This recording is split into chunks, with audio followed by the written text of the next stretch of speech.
ఈ రోజు వరకు కూడా అయ్యగారి ముఖ చిత్రము నాకు ఇప్పటికీ కూడా గుర్తే. దేవునికి స్తోత్రం. గుర్తే. ఎందుకు అంటే సరే అప్పుడు తెలిసినప్పటికీ కూడా తర్వాత విశ్వాస జీవితంలో ఉన్నప్పటికీ తర్వాత సేవా జీవితంలోనికి వచ్చిన తర్వాత కూడా సేవకుడు ఎలా ఉండాలి, వ్యక్తిగత విశ్వాస జీవితంలో ఎలా ఉండాలి, ప్రార్థన జీవితం ఎలా ముందుకు తీసుకొని వెళ్ళాలి అనేది కుటుంబం గురించి, సంఘము గురించి అయ్యగారు పొందుకున్నటువంటి అనుభవాల నుండి కొన్ని మెలకువలు అయ్యగారి దగ్గర నేను తెలుసుకోవడం జరిగింది. వాటిలో నేను కొన్ని పాటించినప్పుడు దాని ఫలాలు కూడా నేను అనుభవించిన అయ్యగారి ద్వారా. ఎందుకు అంటే వారు పొందుకున్నటువంటి అనుభవం చాలా గొప్పది, చాలా గొప్పది.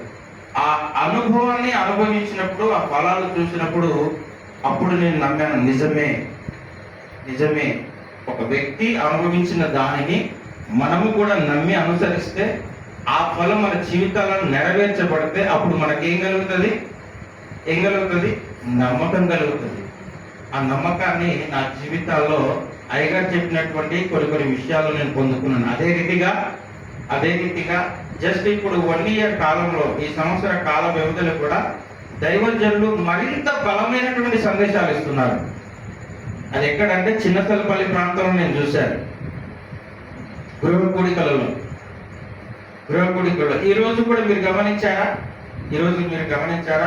దైవికమైన వర్తమానంలో ఏం బోధించాడో, ఒక అన్యాయస్తుడు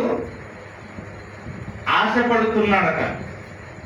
ఏంటంటే నేను ఇలా బ్రతకాలి, అలా బ్రతకాలి అని. అలాంటి ఆశ నీలో ఉంటే నువ్వు కూడా అన్యుడవే. అది ఎంత గొప్ప వర్డ్ తెలుసా? అది అన్యుడికి దేవుని నమ్మినటువంటి వ్యక్తికి వ్యత్యాసం ఏమిటో చాలా క్లియర్ కట్ గా పరిశుద్ధాత్మ దేవుడు అయ్యగారి ద్వారా చాలా అద్భుతమైన మాటలు అందించాడు.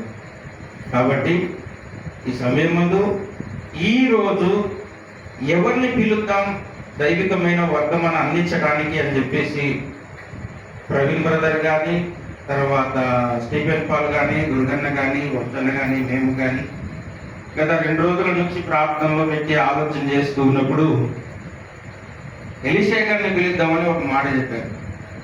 సరే మరి అయ్యగారికి చెప్దాం ఖచ్చితంగా అని చెప్పి ఈరోజు కాన్ఫరెన్స్ కాల్లో కూడా మాట్లాడితే, అయ్యా ఖచ్చితంగా వాక్యం అందించడానికి వస్తానని చెప్పాను.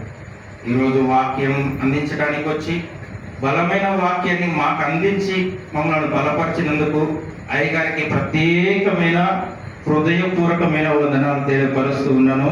అదే రీతిగా పరిశుద్ధాత్మ దేవుడు మాకు బయలుపరిచినప్పుడల్లా వచ్చి మమ్మలను మరింత వాక్యము చేత బలపరచాలని హృదయపూర్వకంగా కోరుకుంటున్నాను. అదే రీతిగా వారి సంఘంలో కూడా దైవజనులు చెప్పబడిన రీతిగా అనేకులు ప్రవచించేవారు, అనేకులు ప్రార్థన పరులు, అనేకులు విశ్వాసవీరులు, అనేకులు లేవాలని మనం కూడా ప్రార్థన చేద్దాం. మన మధ్యలో ఉన్నటువంటి బ్రదర్ జాన్ పాల్ కూడా దుఃఖంతో సాక్ష్యం